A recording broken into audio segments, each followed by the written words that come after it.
হযরত সুলাইমান আলাইহিস সালাম এটার সৌন্দর্য দেখার জন্য পাগল পাড়া হয়ে গেল।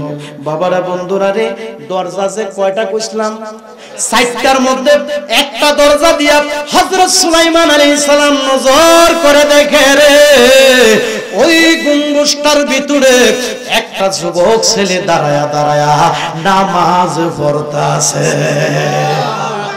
কি পড়ে? কথা কয় না, কি পড়ে?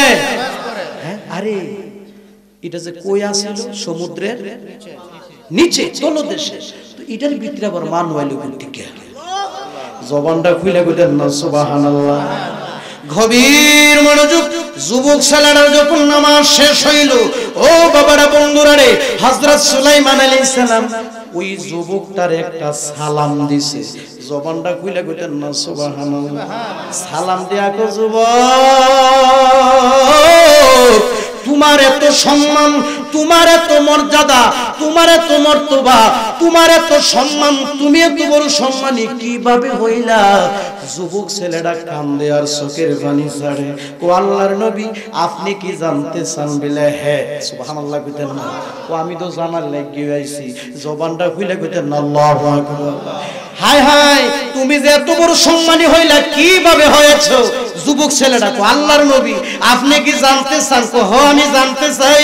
হযরত সুলাইমান আলাইহিস সালামের চেহারার দিক তাকাইয়া তাকাইয়া যুবক ছেলেটা কান্দে আর কয়, আল্লাহর নবী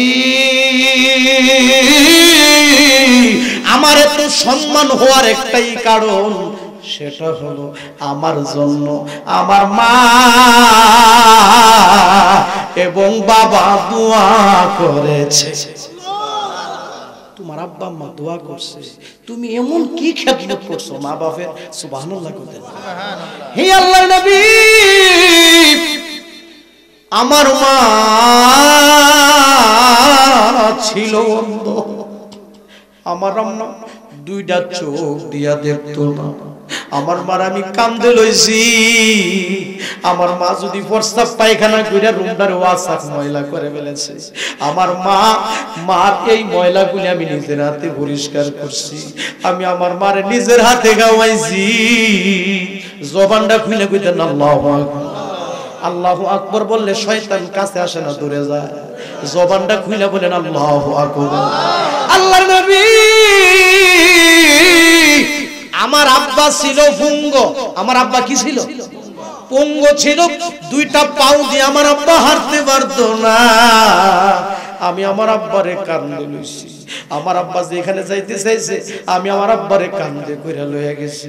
আমার আব্বা প্রস্তাব পায়খানা কইরা যদি বড়াই লাইছে, এই ময়লাগুলি আমি পাগলা নিজের হাতে পরিষ্কার করছি।